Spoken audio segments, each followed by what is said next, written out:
Müslüman, uyuma, Kur'an'ına sahip çık. Ahmet! Müslüman, uyuma, Kur'an'ına sahip çık. Müslüman, uyuma, Kur'an'ına sahip çık. Müslüman, uyuma, Kur'an'ına sahip çık.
Kur'an'a uzanan eller kırılsın. Kur'an'a uzanan eller kırılsın.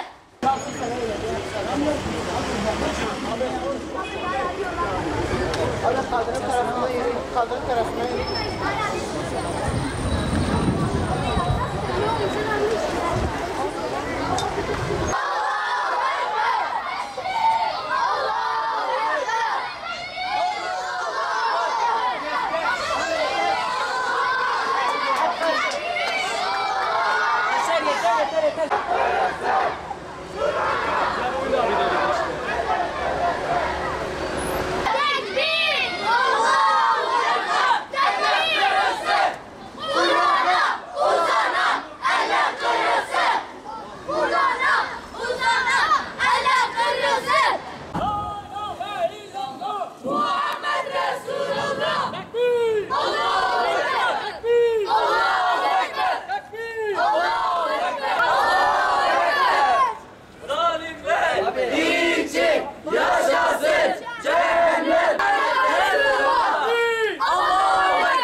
Yapılan saygısızlık biz hiçbir şekilde kabul etmiyoruz. Biz bu okuduğumuz Kur'an'da Allah için okuyoruz. Yaptığımız bu çalışma da Allah içindir. Kur'an-ı Kerim'i yapmakla alçak bir saldırıyı yaptılar. Biz bunu lanetliyoruz. 81 milyonu Kur'an-ı Kerim'e sahip çıkması için davet ediyoruz. Kur'an-ı Kerim'e sahip çıksınlar. Bugün eğer biz Müslüman olarak yaşıyorsa Kur'an-ı Kerim'e sahip çıkmamız lazım. Ben bu Kur'an'ı okuyorum. İşte İsveçliler buna yırtıyor. Ben bunu kabul etmiyorum. Anam babam ölse yine de ben bunu bırakmayacağım. Kur'an'ımıza yapılan saygısızlıkları kesinlikle kabul etmiyoruz. Kur'an bizim baş tacımızdır. Biz şu ana kadar İsrail'i devlet olarak kabul etmiyorduk. Şu an İsrail neyse İsveç de bizim için aynıdır. Onu da devlet olarak kesinlikle kabul etmiyoruz. Kur'an bizim hayat kaynağımızdır. Kur'an'a uzanan eller kırılsın. Kur'an'ı Allah zaten koruyor. Biz olduğumuz müddetçe Kur'an'ı koruyacağız. El uzatılmasına izin vermeyeceğiz. Yarın miting var. Hepimiz annem babam hepimiz oraya gideceğiz. Orada Kur'an'ı nasıl büyük bir kitap olduğunu orada göstereceğiz. Allah'ın emirleri yazıyor. Allah'ın emirlerini yakmamalar lazım. Onun yere düşmesine izin vermememiz lazım. Allah'ın kitabına sahip çıkmamız lazım.